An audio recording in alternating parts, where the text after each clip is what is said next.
Una, dahil kasi sa giyera ay nagkabaon-baon sa utang ang Russia. Di kalaunan ay nagdeklara ito ng bankruptcy at inanunsyo na wala na silang kakayahan para bayaran ang kanilang mga naging utang dahil sa Crimean War. Kaya yan din mga utol, no? Yan talaga ang dahilan o epekto ng giyera. So, yung sa mga nangyayari lang ngayon, kagaya ng China, alam natin na malakas ang China o makapangyarihan silang bansa pero nagdadalawang isip silang gumera. Bakit? Alam nilang hindi nila kayang isustain yung gagastusin sa gera, lalong-lalo na pag nakalaban nila ang United States of America. Dahil hindi lang naman yun makakalaban nila. Yun yung mga bagay na alam nila na dapat nilang ikonsidera kung sila'y susulong sa gera. Ita mo to, naubos ang kayamanan ng bansa dahil sa kakagera, 3 taong gera. So mahirap i-sustain yan mga utol. Okay? Tuloy muna natin. Mga karunungan, kaalaman, teorya, kasaysayan, hiwaga at mga bagong tuklas. Alamin natin, alamin natin.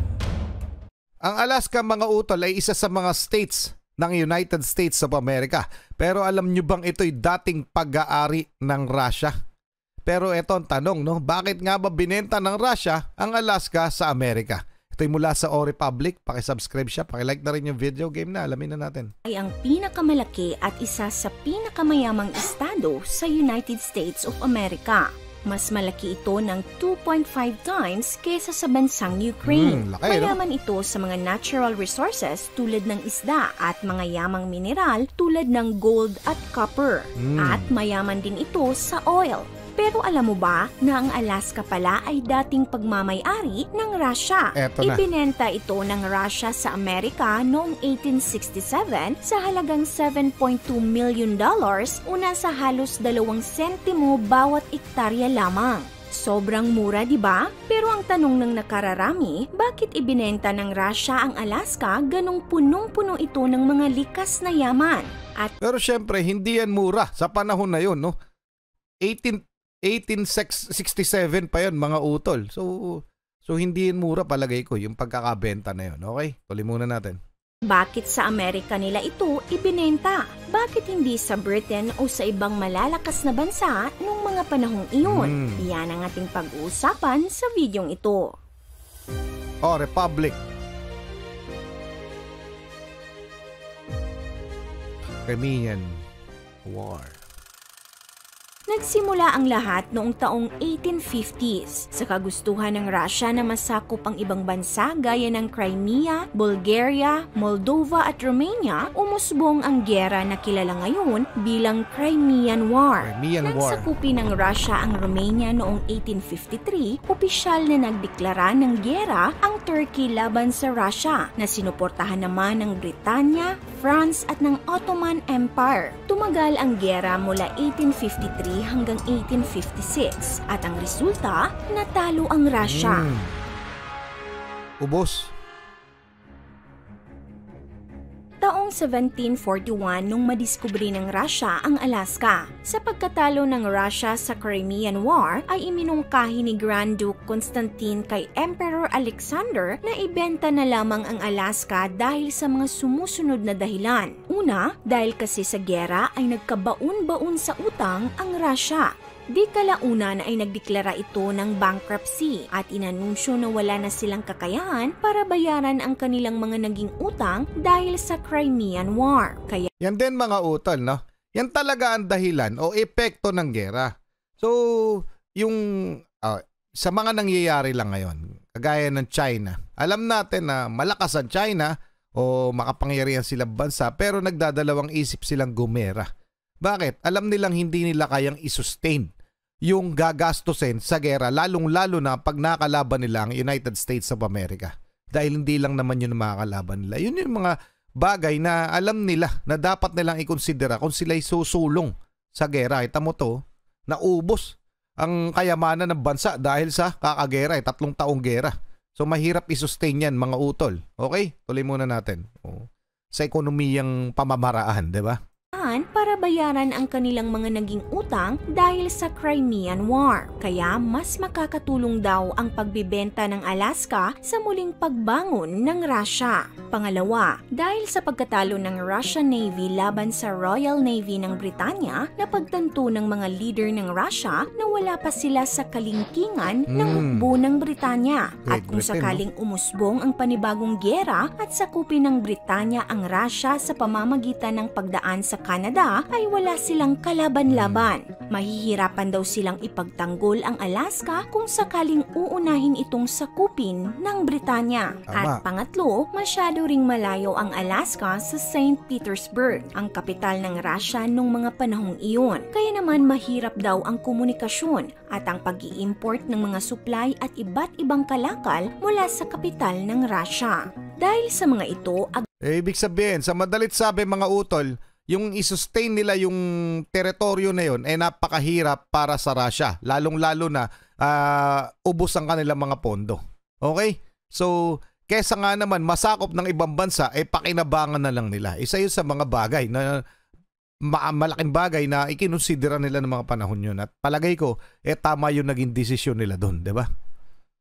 At iba't ibang kalakal mula sa kapital ng Russia. Dahil sa mga ito, agad ding nakumbinsi ang emperor na ibenta na nga ang Alaska sa Amerika. Bago tayo magpatuloy, sa tingin mo ba ay tama ang naging desisyon ng Russia na ibenta ang Alaska? Pakilagay po ang inyong opinion sa comment section.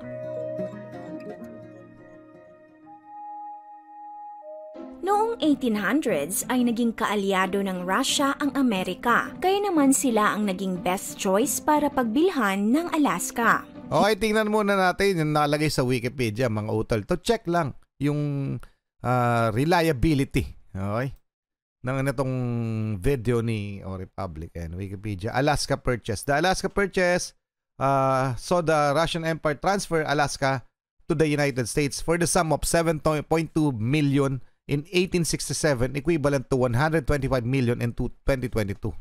So mura, napakamura nga ng pagkakabenta, pero yung bentang palugi na yun, tama lang naman palagay ko ang kanilang desisyon. Dahil nga, siyempre, noong mga panahon na yun, yung i-sustain yung teritoryo ng Alaska na napakalayo sa kanilang kapital, mahihirapan sila bukod pa sa ubos kanilang pondo dahil nga sa mga gerang kanilang kinasangkutan.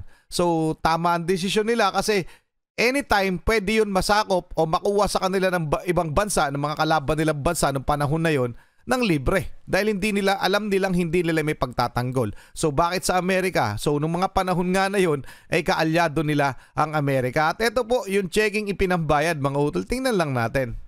Yan mismo, mga utol. Okay? Oh.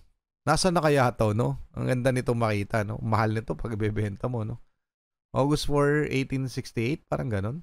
Washington. So, hindi na natin mabasa, pero ito yung check, Oh, with this check, the United States completed the purchase of almost 600,000 square miles of land from the Russian government.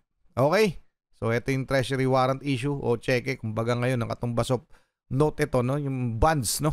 Okay, tuloy na muna natin mga utol. Pa-comment na lang inyong opinion. Hindi ito ibinenta ng Russia sa Britanya dahil nga matinding magkalaban ang dalawa. Bukod pa dito, naisip nilang kung mabibili ito ng Britanya, magiging delikado ang kalagayan ng ibang bahagi ng Russia dahil baka sakupin ito ng Britanya. Ngunit hindi rin naman interesado ang Britanya sa Alaska dahil malaki naman ang Canada na kanilang sakop sa mga panahong iyon at may access na rin sila sa Pacific Ocean. Inalok ng Russia ang Alaska sa USA noong 1859. Kaso kasalukuyang nagaganap pa ang American Civil War noong mga panahong yun, kaya hindi ito napagtuunan ng pansin ng Amerika. Nang matapos ang Civil War, agad na nagkaroon ng interes ang Amerika sa alok ng Russia. Nagpadala ng surveyor ang Russia sa Alaska at sinabing ang estimated value daw nito ay nasa $10 million. Matapos makita ng mga surveyor ang kabuuan ng Alaska, iminungkahi pa nila na huwag na itong ibenta at sa halip ay ireporma na lamang ang pamamalakad dito. Subalit hindi pinakinggan ng emperor ang mungkahi ng mga surveyor at ipinagpatuloy ang pagbebenta ng Alaska sa Amerika. Mula sa $10 million ay nagtawaran pa ang dalawang bansa hanggang sa na-close ang deal nila sa halagang $7.2 million o sa ating pera ngayon ay nagkakahalaga ito ng 375 million pesos. Napakalaki ng Alaska, at noong October 18, 1867 ay formal nang nailipat ang Alaska sa Amerika. Grabe, no? Bansa. Sa sumunod na mga taon ay hindi pa gaanong pinagtuunan ng pansin ng Amerika ang Alaska. Maraming Americans ang naniniwala na malaking pagkakamali daw ng Amerika ang pagbili ng lupa na walang kwenta at hindi naman mapapakinabangan. Kaya binansagan itong Seward's Folly dahil pagkakamali daw ito ng dating US Secretary of State na si William Seward na siyang nakipag-negotiate sa mga Russian sa pagbili ng Alaska. Ngunit ang mga opinyong ito ay nagbago nung may natagpo ang gold sa Alaska taong 1896 at nalaman din nilang mayaman din ito sa mga lamang dagat tulad ng isda at mga hayop na maaari nilang pagkunan ng mga mamahaling fur o balahibo. Mayaman din pala ang Alaska sa copper, platinum, zinc at lalo na ang petroleum na isa sa mga main source of income nila ngayon. At noon ngang January 3, 1959, ang Alaska ay formal nang naging ika-49th na estado ng Amerika. At kumbaga panalo yung yung investment na yon, bansa ba naman ang binili, mga utol. Napakalaki, isipin mo 2.5 times na mas malaki kaysa sa Ukraine. Okay? So sobrang laki na Ukraine, itong Alaska sobrang laki pa rin. At ito po ay malapit talaga sa Russia. Anyway, so anong masasabi nyo dyan? Nakakatuwa naman tong pangyayari. Actually, nabasa ko na to, pero mas masarap pag may visual eh. Anyway, maraming salamat kay Republic. Paki-comment na lang ang inyong opinion. O sa ngayon, malaking pakinabang sa Amerika itong bansa, itong Alaska, at itong state ng Alaska. So ano masasabi nyo mga utol? Maraming salamat sa inyo. Maraming salamat Republic. Maraming salamat. Muli ako si Target Achilles in behalf of the Real South Production. Ako nagpapasalamat sa wala sawa niyong pagsuporta. Kayo mag-iingat. Keep safe. God bless. At saludo po sa inyo lahat. Maraming salamat.